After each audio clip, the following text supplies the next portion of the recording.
চেষ্টা করি। বক্তৃতা দেওয়ার সময় সবার আগে প্রথমে কি বলতে হয়? মাননীয় সভাপতি, এগুলো বলতে হয় না? আমি তো এগুলো বলে নেই, আজকে বলে নেই, ঠিক আছে? মাননীয় সভাপতি, কারণ বললাম কি জন্য, কারণ এই যে সভাপতি, এই যে ভাইস চ্যান্সেলর তোমাদের আমার খুবই প্রিয় একজন মানুষ এবং ছোট ভাইয়ের মতন। তার কারণ শাহজালাল বিজ্ঞান ও প্রযুক্তি বিশ্ববিদ্যালয়ে আরেফিন আর আমরা একসঙ্গে কাজ করেছি। আরেফিন তখন অনেক ইয়াং ছিল এবং আমাদের বিশ্ববিদ্যালয়ের যে কালচারাল যে অ্যাটমসফিয়ার ছিল সে কিন্তু সেটাকে অনেক ডেভেলপ করেছিল। কাজে আমি যেদিন খবর পেয়েছি যে বরিশাল ইউনিভার্সিটিতে আমাদের আরেফিন ভাইস চ্যান্সেলর হয়েছে, আমি খুবই শান্তি পেয়েছি। যাক, এই বিশ্ববিদ্যালয়টা ভালোভাবে এগুবে, ঠিক আছে?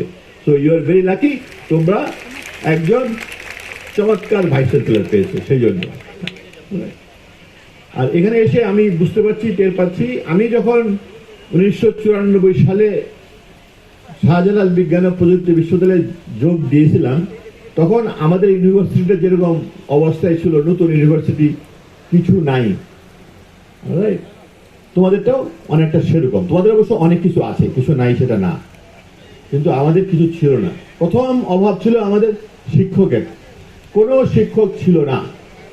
আমার মনে আছে, আমি হঠাৎ করে একদিন আবিষ্কার করলাম আমার ডিপার্টমেন্টের 4টা ব্যাচ এবং অনেক অন্য ডিপার্টমেন্টের মাইনর কোর্স নিতে হয়। আমার শিক্ষক কয়জন জানো তোমরা? অনুমান করতে পারবে? আমার ডিপার্টমেন্টে মাত্র একজন শিক্ষক, এবং সেটা হচ্ছে আমি, বুঝেছো? সেই একা আমি 4টা ব্যাচ এবং আরো অন্যান্য মাইনর ডিপার্টমেন্টের ক্লাস নিয়ে ঘুরতেছি আর ভাইস চ্যান্সেলরের কাছে অনুরোধ করছি, প্লিজ স্যার আমাকে কটা শিক্ষক দেন, প্লিজ স্যার আমাকে কয়েকজন শিক্ষক দেন। শেষ পর্যন্ত আমার পাশ করা ব্যাচ থেকে আমার স্টুডেন্ট 6 জনকে শিক্ষক হিসেবে পেলাম। তারপরে আমি আমার ডিপার্টমেন্ট ম্যানেজ করলাম। কাজেই আমি অনুমান করতে পারি তোমাদের বিশ্ববিদ্যালয়েও ইয়াং টিচার যারা আছেন তারা সংখ্যায় নিশ্চয়ই কম, সংখ্যায় বেশি হওয়ার কোনো চান্স নাই, বুঝেছো? কাজেই এইখানে যে শিক্ষকরা আছেন তারা নিশ্চয়ই দিন রাত পরিশ্রম করতেছে সমস্ত ইউনিভার্সিটির সমস্ত ডিপার্টমেন্টগুলি চালানোর জন্য। কাজেই আমি মাননীয় ভাইস চ্যান্সেলরকে অনুরোধ করব, প্রথমেই আরো অনেক টিচার নিয়োগ দেন, তো এখানে সামনে যারা বসে আছে ইয়াং টিচাররা, ওদের পরিশ্রম যেন একটু কমে। বাট তোমরা যারা নতুন এসছো তোমরা মোটেই ভয় পেও না যে কি হলো, আমি মাত্র আজকে প্রথমবার আসলাম আর জাফর ইকবাল স্যার বলতেছে এখানে শিক্ষক কম, তাহলে কি বিপদে পড়লাম নাকি? না, তোমরা কোনো বিপদে পড়ো নাই, কারণ এখানে যারা আছে এরা সব ইয়াং টিচার, বুঝেছো? রাইট, আমারও সব ইয়াং টিচার ছিল। আমি ওদের বলতাম যে ওরা হচ্ছে 2 ইঞ্চি টিচার। 2 ইঞ্চি টিচার মানে বুঝেছো? মাত্র পাশ করে বেরিয়েছে, এখন এসে পড়ানো শুরু করে দিয়েছে তার এক বয়স জুনিয়র টিচারদের স্টুডেন্টদের। কয়দিন আগে সেও স্টুডেন্ট ছিল, এখন সে টিচার হয়ে গেছে এবং অন্য স্টুডেন্ট যারা আছে তারা তার ক্লাস ফ্রেন্ড ছিল।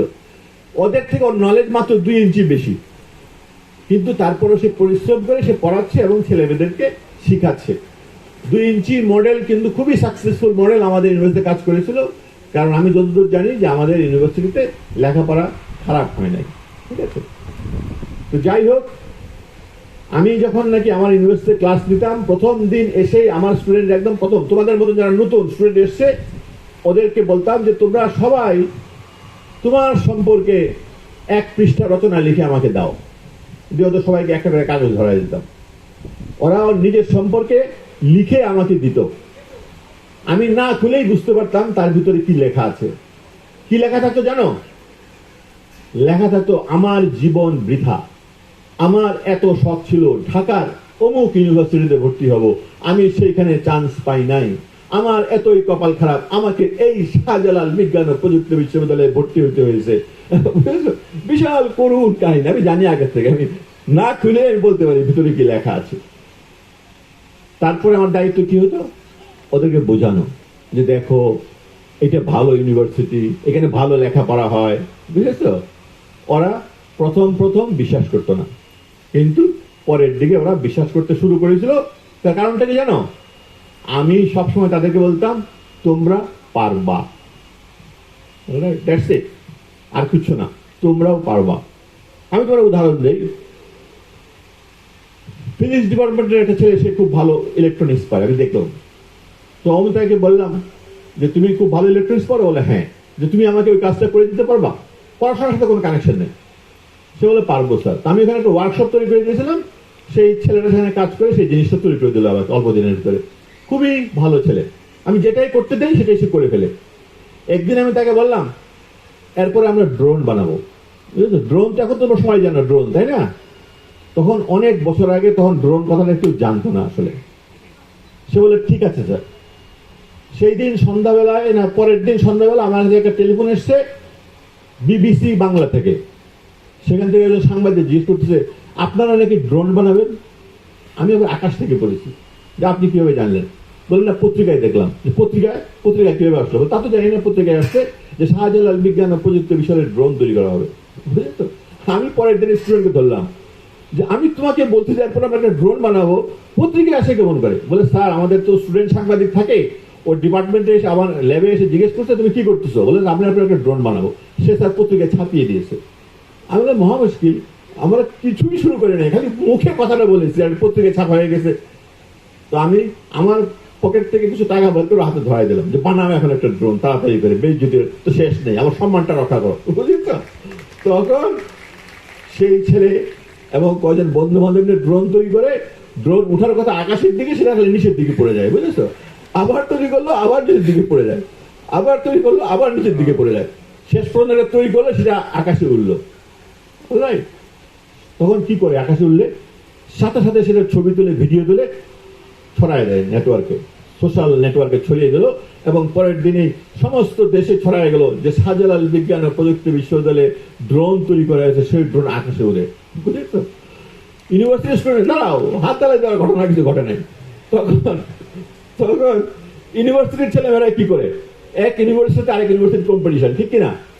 অন্য ইউনিভার্সিটি বলা শুরু করলো এইটা কি ড্রোন, আমাদের ড্রোন কত ভালো, আমাদের তো তোমাদের থেকে ভালো, এটা সেটা নিজেরা ঝগড়াঝাটি করতেছে। আমাদের দেখ আল্লাহ বাঁচিয়েছে, আমার সম্মানটা রক্ষা হয়েছে। আমি বলেছিলাম ড্রোন বানাবো, একটা ড্রোন তো বানালাম, যাক ঠিক আছে। পরের দিন সকালবেলা আমি ডিপার্টমেন্টে গেলাম, গিয়ে দেখি অনেক সাংবাদিক দাঁড়িয়ে আছে টেলিভিশন ক্যামেরা হাতে নিয়ে, বড় বড় সাংবাদিক। আমি বললাম যে কি ব্যাপার? বলে আজকে ড্রোন ওড়ানো হবে আকাশে। বললাম ভালো, ভেরি গুড, যান। বলি যে মাঠটা তো ওখানে ওড়াবে ওরা। বললেন না আপনাকে যেতে হবে। বললাম আমাকে কেন? বললাম না স্যার আপনাকে যেতে হবে। কি বিপদ? তো বলছে আমি তো না দিতে পারি না। আমি গেলাম, সব সাংবাদিকরা দাঁড়িয়ে আসছে, স্টুডেন্টরা আসছে দেখতে আসছে, কারণ খবর ছড়িয়ে গেছে আজকে আকাশে ড্রোন ওড়ানো হবে। এবং আমার স্টুডেন্ট যারা নাকি ড্রোন তৈরি করেছে তারা সেই ড্রোনটা হাতে নিয়ে আস্তে আস্তে হেঁটে আসলো। আমার অবস্থা চিন্তা করো, যদি আজকে এখানে না ওরে এই ড্রোন, তাহলে আমার বেইজ্জতিটা কোন জায়গায় যাবে বলো? আমি তখন খোদার কাছে দোয়া করে দিই, হে খোদা আমি পাপী তাপী মানুষ, তুমি আমার উপর একটু দয়া করো খোদা, তুমি প্লিজ এই ড্রোনটাকে আকাশে উড়িয়ে দাও, প্লিজ এই ড্রোনটা আকাশে উড়িয়ে দাও। খোদা আসলে আমাকে যথেষ্ট স্নেহ করেন, আমি এটা টের পাইছি অনেকদিন আগে। তখন একবার হলো কি, হঠাৎ করে আমি আবিষ্কার করলাম যে আমাকে 3টা ভিন্ন ভিন্ন জায়গাতে আমি প্রধান অতিথির দাওয়াত গ্রহণ করে রেখেছি, একই দিনে একই সময়ে, 3টাই গুরুত্বপূর্ণ জায়গা। কারণ আমার ব্রেন খুব দুর্বল, মনে থাকে না।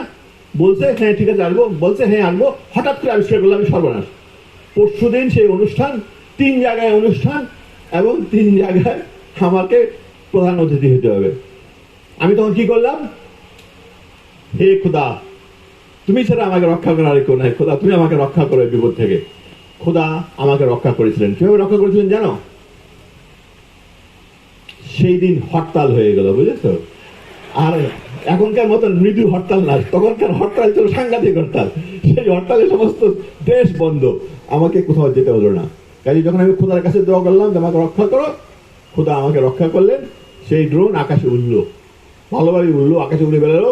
সাংবাদিকরা সেটাকে ভিডিও করলো, পত্রিকায় ছাপা হলো, টেলিভিশনে নিউজ হলো এবং সন্ধ্যার সময় এয়ারফোর্স একটা সার্কুলার জারি করলো, আকাশে ড্রোন ওড়ানো নিষেধ। আমি বলছি ভালো, এটলিস্ট এয়ারপোর্টের চোখে পড়েছে যে ছেলেমেয়েরা ড্রোন করে আকাশে ওড়াচ্ছে, বুঝেছো? তো যাই হোক, এই ড্রোনটা আস্তে আস্তে কিন্তু যথেষ্ট ভালো ড্রোন হলো, কারণ আমাদের সিলেটে একবার জঙ্গি একটা হামলা হলো এবং জঙ্গিরা একটা 3তলা বিল্ডিং এর উপর তারা ওরা বসে আছে।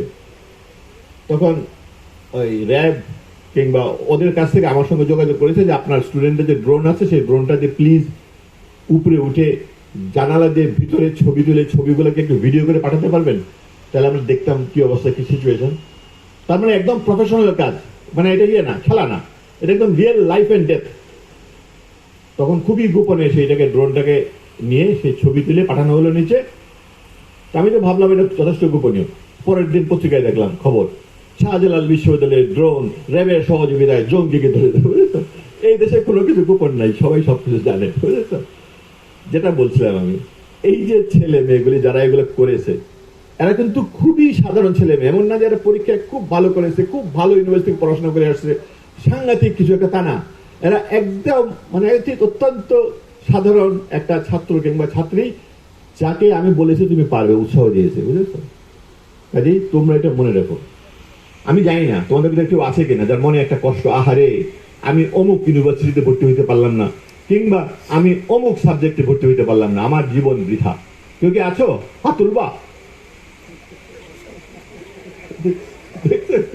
অনেক হাত উঠছে, নামাও হাত, নামাও। কি সুন্দর ইউনিভার্সিটি, আর তোমরা হাত তুলতেছ।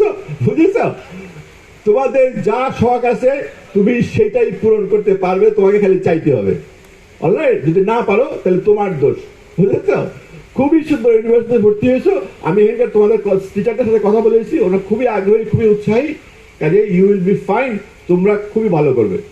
আমার মনে আছে একটা ইউনিভার্সিটি গিয়েছিলাম, নতুন ইউনিভার্সিটি, বলে স্যার আমাদের ইউনিভার্সিটির নাম কেউ জানে না স্যার, কেমন করে নামটা সরানো যায়? আমি খুবই সোজা, একটা মারামারি করো।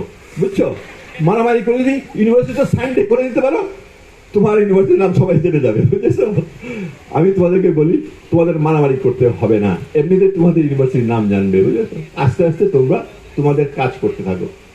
যদি এখানে computer science and engineering department আছে, alright, computer science and engineering ডিপার্টমেন্টের স্টুডেন্টদের আলাদা করে বলি, তোমরা অবশ্যই প্রোগ্রামিং কন্টেস্টে অংশ নিবে, প্রতি বছর অংশ নিবে। ওই প্রতি বছর যদি অংশ নাও, দেখতে দেখতে দেখবা তোমাদের রেজাল্ট ভালো হতে থাকবে, তখন সবাই তোমাদের নাম জানবে। খুবই সোজা টেকনিক। ওকে, একটা কম্পিটিশন হলো, সারা পৃথিবীব্যাপী কম্পিটিশন। সেখানে আমাদের ইউনিভার্সিটি আমেরিকা, জাপান সব দেশকে হারিয়ে দিয়ে আমাদের ইউনিভার্সিটির একটা টিম চ্যাম্পিয়ন হলো সারা পৃথিবীতে। সারা পৃথিবীতে, খেয়াল করো, দেশে না কিন্তু। ওকে, যখন চ্যাম্পিয়ন হলো তখন নাসার একটা অ্যাপ তৈরি করার জন্য তখন ঠিক হলো এই স্টুডেন্টদেরকে ওরা যাবে নাসাতে, গিয়ে ওরা সময় কাটাবে, এবং ওদের সাথে যাওয়ার জন্য অনেক সরকারি অফিসাররা তারা সব রেডি হলো, স্যুট টুট করে রেডি থাকলো, যারা যাবে সবাই মিলে। তারপরে যখন ভিসা নেওয়ার সময় হলো, আমার এই স্টুডেন্টদেরকে ভিসা দিল না, কারণ ইয়াং ছেলেপিলেকে ভিসা দেয় না আমেরিকানরা। আর সরকারি অফিসে যারা, তারা দেখলো যে স্টুডেন্টরা যেতে পারছে না, তো না গেলে কি, ওরা চলে গেল।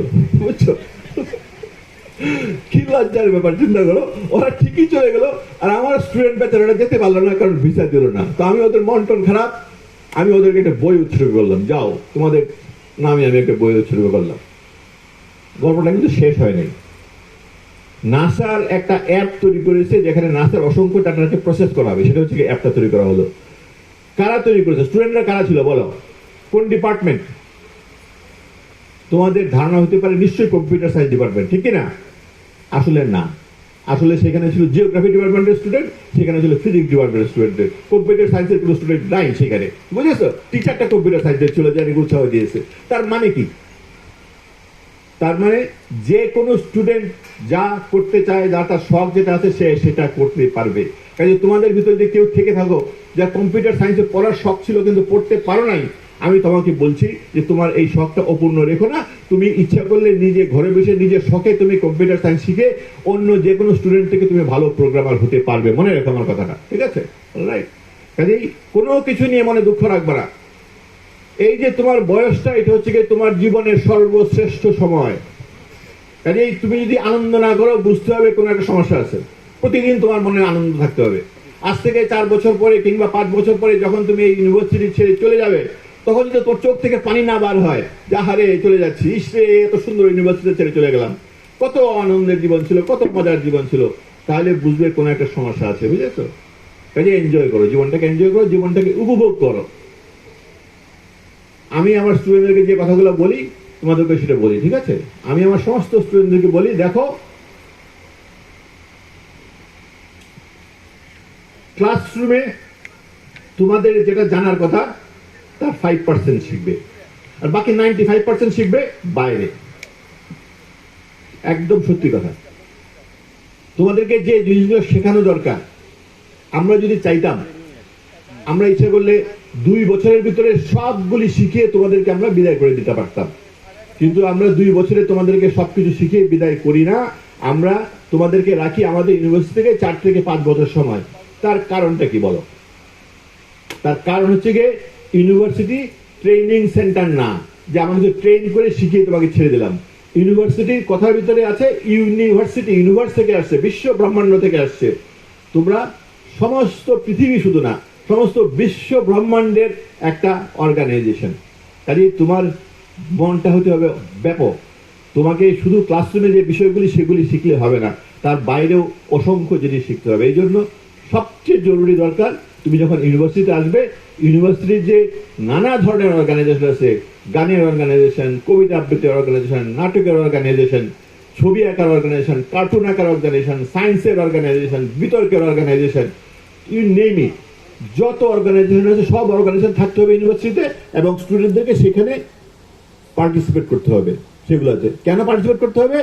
নট দ্যাট যে খুব সুন্দর গান গাই, আমি এখানে গান গাই ফ্লারিশ করলাম, যে না, তুমি গান গাইতে গিয়ে দেখলা তুমি গানের অনুষ্ঠান করছো কিন্তু করতে পারছো না, কারণ কোন একটা রাজনৈতিক দল তোমাদেরকে হুমকি দিচ্ছে যেটা করা যাবে না, বুঝেছো? তখন তোমাকে কি করতে হবে? তোমাকে ঠিক করে কায়দা করে সেই সমস্যাটা ম্যানেজ করে গানের অনুষ্ঠানটা করতে হবে। কিংবা কোনো একদিন অনুষ্ঠান করতে যাচ্ছ, হঠাৎ করে কোনো একটা অর্গানাইজেশন দা নিয়ে তোমাকে ধাওয়া করলো, তোমাকে পালায় যেতে হবে, ঠিক কিনা? গিয়ে নিজেকে রক্ষা করতে হবে।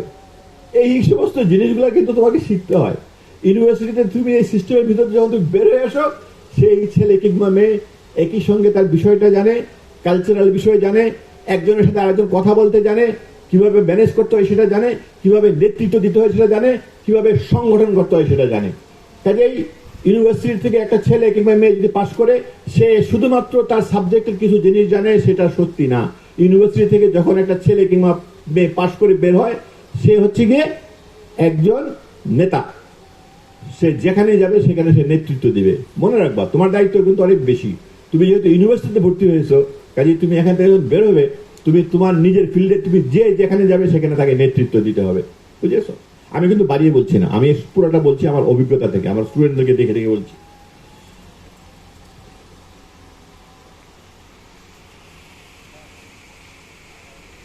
আচ্ছা ঠিক আছে, অনেক গরম হয়ে গেছে, তোমরা অনেক কষ্ট করছো। আমি তোমাদেরকে শেষ একটা উপদেশ দেই, দেখি তোমরা এই উপদেশটা বুঝতে পারো। আমি তোমাদেরকে একটা জিনিস দেখাবো, তোমরা সেটা চিনো কিনা দেখি। আমি আমার পকেট থেকে এটা বের করে এটা তোমাদেরকে দেখাচ্ছি। এটা কি? হ্যাঁ, মোবাইল। কিরকম মোবাইল? স্মার্টফোন না, এটা হচ্ছে ইম্পর্টেন্ট, ঠিক আছে?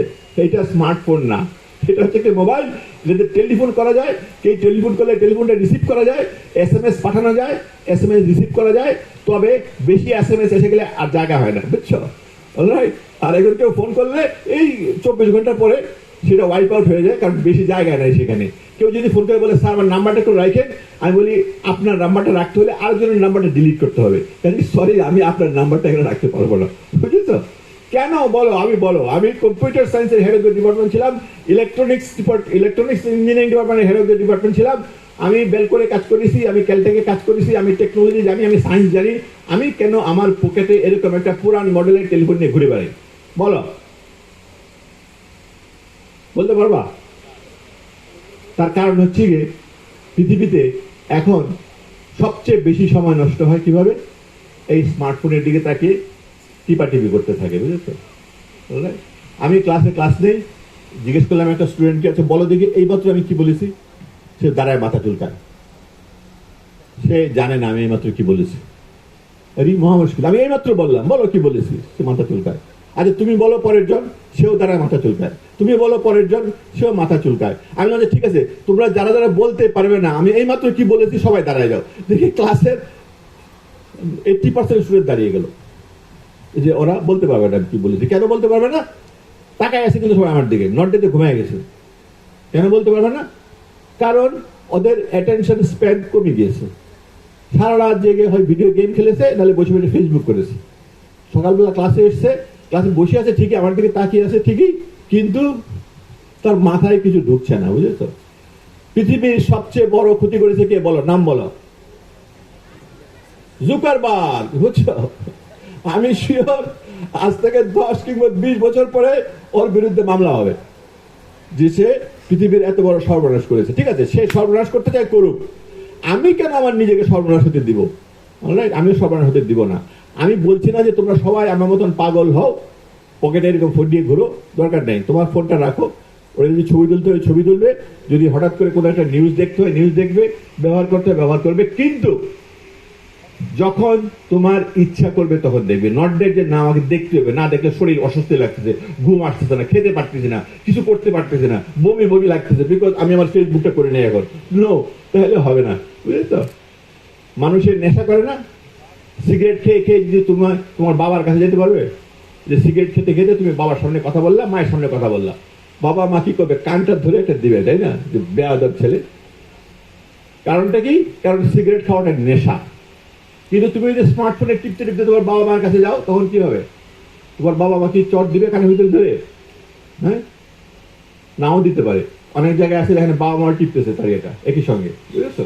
বাবা মাও টিপতেছে, ছেলে মেয়েও টিপতেছে, বুঝেছো? কিন্তু আমার কথা বিশ্বাস করো, এটা কিন্তু একটা আসক্তি, এটা কিন্তু একটা নেশা। তোমাকে নেশা থেকে বেরিয়ে আসতে হবে। তুমি যদি বড় কিছু করতে চাও, শিওর, আমি না করছি না, তুমি টেকনোলজি ব্যবহার করো, যত ইচ্ছা টেকনোলজি ব্যবহার করো, কিন্তু যখন তোমার ইচ্ছা হবে তখন, নট দ্যাট টেকনোলজি তোমার ঘাটটা ধরে তোমাকে যেটা ব্যবহার করায়। আমি যেহেতু কম্পিউটার সায়েন্স হেরাজুরি ডিপার্টমেন্ট ছিলাম, আমি জানি যখন নাকি ওরা সফটওয়্যার তৈরি করে এমন ভাবে তৈরি করে যে তুমি একবার গেলে ওখান থেকে আর বেরোতে পারবে না, তোমাকে আটকায় রাখবে, একটার পরে আরেকটা দিবে, একটার পর আরেকটা দিবে, একটার পর আরেকটা দিবে, তুমি ওখান থেকে বেরিয়ে আসতে পারবে না। এটা তাদের প্ল্যান, তাদের ষড়যন্ত্র, বুঝেছো? তো তারা ষড়যন্ত্র করে আমাকে আটকে রাখবে, এত আমাকে সোজা পেয়েছে না, আমাকে পায় নাই। সেই জন্য আমি কি করেছি, আমি এই 200 টাকা দামের একটা টেলিফোন পকেটে নিয়ে ঘুরে বেড়াই, আমার কাজ চলে যায়, বুঝেছো? কোনো সমস্যা হয় না। আর যখন নাকি দেখতে হয়, আমার বাসায় ল্যাপটপ আছে, আমি ল্যাপটপে দেখে নিই, অন্য কিছু দেখতে হয়। আমার মতন উন্মাদ হতে হবে তা আমি বলি নাই, কিন্তু মনে রেখো যে আমি যদি আমার জীবনকে নিয়ে বড় কিছু করতে চাই, আমি টেকনোলজিকে ব্যবহার করব, সবচেয়ে হাইয়েস্ট টেকনোলজি আমি ব্যবহার করব, কিন্তু টেকনোলজি আমাকে ব্যবহার করতে পারবে না। তো মনে রেখো, তাহলে দেখবে অনেক তোমার লাভ হবে। আমি মোটামুটি যেগুলি বলার কথা বলে ফেলেছি। একটা ওয়ান লাস্ট জিনিস বলে দেই, এটা বলার কারণে আমি শিওর তোমাদের ভাইস চ্যান্সেলর মহোদয় এবং সামনে যে শিক্ষকরা আছেন ওনারা খুবই বিরক্ত হবে, যে এটা কি বললেন স্যার, বুঝছে? বলবো, আমার অনেক ছাত্র ছাত্রী আছে, তারা অনেক বড় বড় সফটওয়্যার কোম্পানি দিয়েছে, তো মাঝে মাঝে ওদের সাথে দেখা হয়, ওরা আমাকে বলে যে কি করতে হবে না করতে হবে, কি সমাচার। আমি একদিন জিজ্ঞেস করলাম, তোমাদের যে সফটওয়্যার কোম্পানি তৈরি করেছো, সেই সফটওয়্যার কোম্পানিতে তোমরা যারা সমস্ত সফটওয়্যার ইঞ্জিনিয়ার নাও, কিভাবে নাও? বলে স্যার আমরা তাদেরকে খুবই যাচাই বাছাই করে খুব ভালো যে পারে তাকে আমরা নিয়ে নিই, তবে কোনোদিন 3টা প্রশ্ন আমি করি না, আমরা করি না। বলে কোন 3টা প্রশ্ন? নাম্বার 1,